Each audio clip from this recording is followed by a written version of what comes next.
Apa yang membuat Kiai meneteskan air mata? Bercampur antara haru, antara sayang, antara berbagai macam perasaan. Maka tangan bisa ditahan, hati dan pikiran bisa ditahan, tapi air mata tidak bisa ditahan. Makanya ketika ada sekelompok perempuan menangis, Sayyidina Umar bin Khattab melarang. Jangan kamu menangis, kata Umar. Kata Nabi, da'hunna wa sya'nahunna, biarkan mereka menangis, karena air mata tidak bisa ditahan. Yang tidak boleh itu adalah niyahah, meratap, mengeluarkan kata-kata murka, mengutuk nasib. Ketika Nabi SAW kehilangan anaknya namanya Ibrahim, dilahirkan seorang perempuan dari Mesir namanya Maria Al-Qibtiyah, menangis Nabi Muhammad SAW. Lalu sahabat bertanya, "Ama tarda ya Rasulullah? Apakah engkau tidak ridha menerima ketetapan takdir Allah?" Kata Nabi, "Aku ridha." "Kalau ridha, kenapa engkau menangis?" Kata Nabi, "Ini air mata tetesan kasih sayang." Ada orang mengungkapkan kasih sayangnya dengan hadiah, tapi ada orang mengungkapkan kasih sayangnya dengan tetesan air mata. Subuh ini saya dapat dua-duanya. Tetesan air mata dapat, hadiah pun dapat. Mana hadiahnya? Ini sorban yang sedang dipakai. Apa yang membuat saya dengan Kiai nanti bertemu di bawah naungan ketika tidak ada atap, tidak ada tenda? Sab'atun yudhilluhumullah, 7 orang dapat naungan. Yauma la dhilla illa dhilluh. Pada hari itu tak ada tempat bernaung, tidak ada atap, tidak ada tenda, kecuali yang diberikan Allah pernaungan. Yang mendapatkan naungan itu adalah rajulani, 2 orang, tahabba fillah, berkasih sayang karena Allah, ijtama'a alaih, berjumpa karena Allah, wa tafarraqa alaih, berpisah pun karena Allah. Saya berharap saya dan Kiai termasuk orang yang mendapatkan itu di hadapan Allah Subhanahu wa taala. Semuanya hidup ini mesti karena Allah. A'udzubillahi minasyaitonir rajim. Innal ladzina qalu rabbunallah, orang-orang yang berkata Rabbku Allah. Ayat itu tidak mengatakan innal ladzina qalu ilahi Allah, ilahi yang aku sembah Allah, tapi dia katakan innal ladzina qalu rabb. 3 makna rabb. Rabb, dia yang mencipta aku. Rabb, dia yang mengatur hidupku. Rabb, dia yang memberi aku rezeki. Makanya di awal Al-Fatihah dalam salat kita baca alhamdulillahi rabbil alamin. Orang yang diganggu jin, setan, tukang santet, dukun, qul a'udzu bi rabbin nas, qul a'udzu bi rabbil falaq. Maka ketika hidup terasa sempit, katakanlah ya Rabb, ya Rabb. Ketika saudara kita meninggal dunia sampai ajalnya dicabut Allah, ruhnya kembali kepada Allah, maka kita berkata ya Rabb. Idza dhaqat 'alaika dunya, kalau dunia terasa sempit, katakan ya Rabb. Datang seorang yang sedang galau gundah gulana dengan hidup, mengadu kepada Imam Al-Hasan Al-Basri. Aku risau dengan hidup ini wahai Imam Al-Hasan Al-Basri. Apa kata beliau? Umur sudah ditetapkan Allah. Bukankah umurmu sudah ditetapkan Allah? Betul. Kenapa engkau risau? Rezeki sudah ditetapkan Allah. Bukankah rezekimu sudah ditetapkan Allah? Betul. Kenapa engkau risau? Tidak ada satupun yang terjadi di dunia ini di luar dari kuasa dan kehendak Allah. Bukankah semua yang terjadi, ranting yang patah, daun yang jatuh, bumi yang kering dan basah, sudah ditetapkan Allah? Lalu kenapa engkau risau? Jadi kalau terasa risau, balikkan dengan ucapan Rabbunallah. Kalau perut lapar, Rabbunallah. Tapi kita bukan kelompok Jabriyah. Jabriyah berserah kepada takdir, tak ada usaha. Ini ahlul bid'ah wal dhalalah. Sedangkan kita adalah ahlus sunnah wal jamaah. Ada usaha dan ikhtiar. Rabbunallah, tapi ada usaha. Ini jangan nanti kajian ini dipahami secara tekstual, keluar dari sini dari masjid, Rabbunallah kata Ustaz Somad, tapi helm hilang. Ya, dikunci, digembok, diikat. Kami dulu di pondok sendal aja digembok. Keluar dari masjid kuncinya hilang. Sendalnya ada. Rabb, Allah menyuruh kita berusaha dan berikhtiar. Innalladzina qalu Rabbunallah. Oh, kami sudah ngaji dengan Ustaz Abdul Somad, kita mesti berani berkata Rabbunallah, maka takut dan cemas kita akan hilang. Idhuma fil ghar, ketika mereka berdua berada di dalam gua. Idhuma fil ghar, ketika dia Nabi Muhammad SAW berdua di dalam gua. Kata, baru mati lampu aja udah cemas. Baru dikaji Rabbunallah, begitu mati lampu langsung. Mestinya Rabbunallah. Kalau mikrofon mati baru Ustaz cemas. Innalladzina qalu Rabbunallah idhuma fil ghari, ketika dia berdua di dalam gua bersama sahabatnya. Idh yaqulu li sahibihi, dia berkata kepada sahabatnya, la tahzan, innallaha ma'ana. Itu ucapan Nabi SAW kepada Abu Bakar Siddiq di dalam Jabal Sur, Jabal Nur, tempat menerima wahyu Iqra. Jabal Sur, tempat berlindung ketika hijrah. Jabal Nur, tempat menerima wahyu Iqra. Jabal Sur, tempat bernaung ketika hijrah. Soalnya jamaah umroh ini banyak pulang cerita ke tetangga, kemarin di Jabal Sur, padahal dia naik ke Jabal Nur. Yang cerita lupa, yang dengar nggak tahu. Ketika dia berdua di Jabal Sur, datang orang kafir musyrik Abu Jahal, Abu Lahab, ingin menyerang, membunuh, seluruh Makkah menjadi musuh. Maka ketika itu datang cemasnya, datang ngerinya, datang galaunya, datang gundahnya. Apa kata Nabi menenangkan dia? La tahzan, innallaha ma'ana. Jadi itu mesti dikuatkan.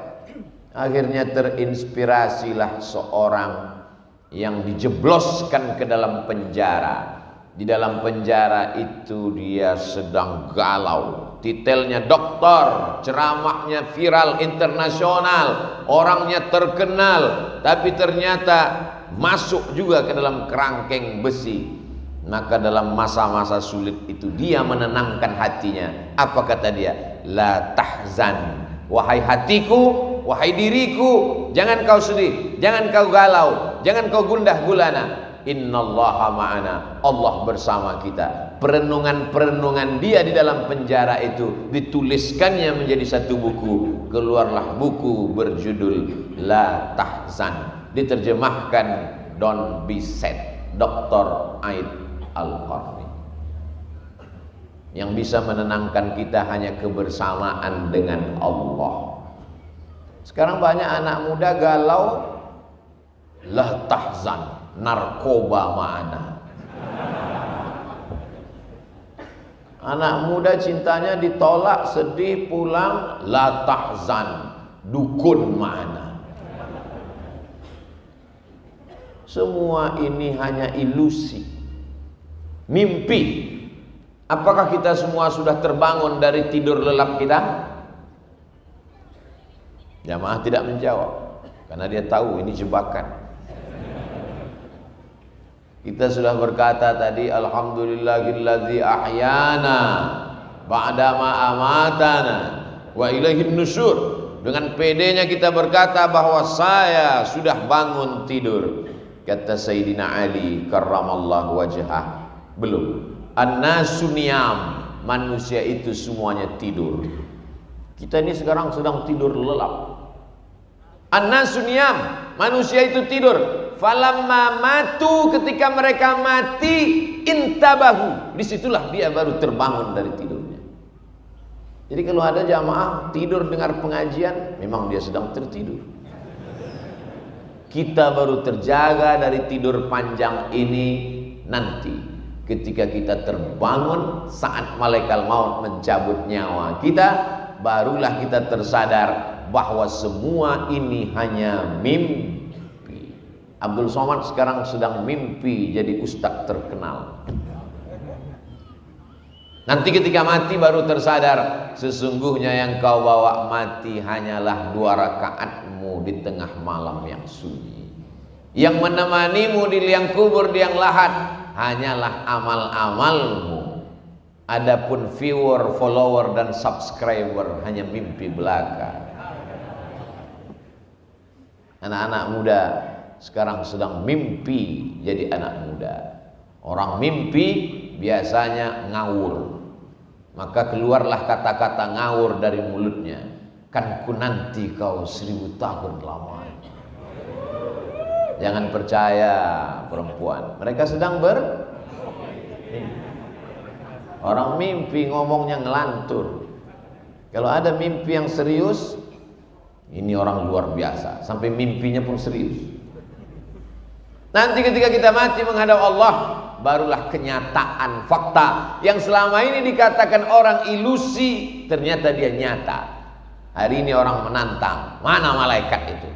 Mana malaikat? Kita tidak bisa buktikan secara nyata kepada dia sekuat argumentasi kita ketika dia meminta mana air minum itu. Ini dia. Tapi kalau dia minta mana malaikat, kita tidak perlu marah, kita tidak perlu melawan, diam saja, sabar. Nanti malaikat maut akan datang pada masanya. Dia datang tanpa diundang dan tidak berdialog seperti dialog dengan Nabi Ibrahim alaihissalam. Beda dengan Nabi Ibrahim, gelarnya Khalilullah, kekasih yang dekat dengan Allah. Assalamualaikum. Waalaikumsalam. Man anta, kata Nabi Ibrahim. Malakul maut. Who are you? Siapa engkau? Malaikat maut. Malaikat maut datang ke rumah Nabi Ibrahim alaihissalam. Madza turidu? What do you want? Kumaha, nama? Kamu mau apa, malaikat maut? Aqbidu ruhak, aku mau mencabut nyawa. Apa kata Nabi Ibrahim? Hal yaqbidu khalilun khalilahu? Apakah ada seorang kekasih yang tega menyakiti kekasihnya? Apakah ada kekasih yang mau mencabut nyawa kekasihnya? Kata Ibrahim alaihissalam. Apa kata malaikat maut? Hal yakrahu khalilun liqa'a khalilihi? Adakah kekasih yang tidak mau berjumpa dengan kekasihnya? Jangan kalian jadikan update status. Sesungguhnya kehidupan yang indah hanyalah kehidupan bersama dengan Allah. Walaupun seluruh Makkah membencimu, walaupun harta bendamu tinggal, walaupun rumahmu dimasuki orang, walaupun nyawamu hampir melayang, tapi kalau kau bersama dengan Allah, maka semuanya menjadi indah. Al-hayatu fi zilalil Quran ni'mah. Hidup di bawah naungan kalam Allah itu nikmat. La ya'rifuha illa man dzaqaha. Tapi yang tahu hanya yang pernah merasakannya. Yang tahu itu hanya orang yang pernah merasakannya. Bercerita tentang rasa, maka kata terlalu miskin untuk mengungkapkan tentang rasa. Rasaku bukan rasamu, Beb. Untuk menceritakan rasa kopi aja kita susah. untuk menceritakan. Susah untuk meyakinkan bahwa bunga itu harum, karena lalat menganggap tong sampah lebih wangi daripada bunga. Bagaimana kita mau merasakan nikmatnya sholat subuh berjamaah itu indah, orang dia bangunnya jam 8 pagi. Diundanglah saya oleh Gubernur Jawa Barat yang dulu, Kang Aher. Dia siapkan kopi. Ustadz Somad, ini kopi terbaik, sudah ikut musabakoh kopi internasional. Bibitnya dipilih, tanahnya dipilih, buahnya dipilih, lalu kemudian masuk dalam pabrik pilihan, dan ini tetesan demi tetesannya diperiksa, disuguhkan untuk Ustadz Abdul Somad. Coba Ustadz cicipi dulu. Masalah yang lain Ustadz guru, tapi dalam masalah ini saya ajarkan Ustadz bagaimana cara mencicipinya. Letakkan bibir gelas ke bibir Ustadz, jangan langsung diseruput, tapi pelan-pelan. Jangan langsung ditelan Ustadz, tahan dulu, dikulum sebentar. Ayo Ustadz, silakan telan. Saya pun telan. Gimana rasanya Ustadz? Pahit kan? Untuk merasakan nikmatnya kopi yang katanya juara musabakoh itu pun Somad belum bisa merasakannya, apalagi merasakan kebersamaan dengan Allah. Jadi apa? Perlu proses latihan. Subuh dilatih, tahiyatul masjid dulu. Inna salati wa nusuki wa mahyaya wa mamati lillah. Qabliyah subuh, inna salati wa nusuki wa mahyaya wa mamati lillah. Salat subuh, inna salati wa nusuki wa mahyaya wa mamati lillah. 3 kali tergores dalam hati, 3 kali tercetus di pikiran, 3 kali terucap di mulut, PD pun datang. Inna salati wa nusuki wa mahyaya wa mamati lillah. Diuji. Kalau sudah diucapkan, diuji. Dalam masjid besar Allah itu, inna salati wa nusuki wa mahyaya wa mamati lillah. Keluar masjid, hilang sendal, hilang. Berarti kebersamaan dengan Allahnya masih temporer, limited. Masih dalam masjid, masih kondisional, masih terbatas ruang dan waktu. Allah ingin engkau merasakan itu tanpa batas. Tapi kan yang enak cuman ngomongnya. Waktu ceramah, waktu ketika ujian itu datang ke dalam kehidupanmu, kadang Allah itu hilang-hilang timbul. Kadang Allah itu kadang lenyap, kadang datang. Yang Ustaz ceritakan ini siapa? Ya pengalaman pribadi.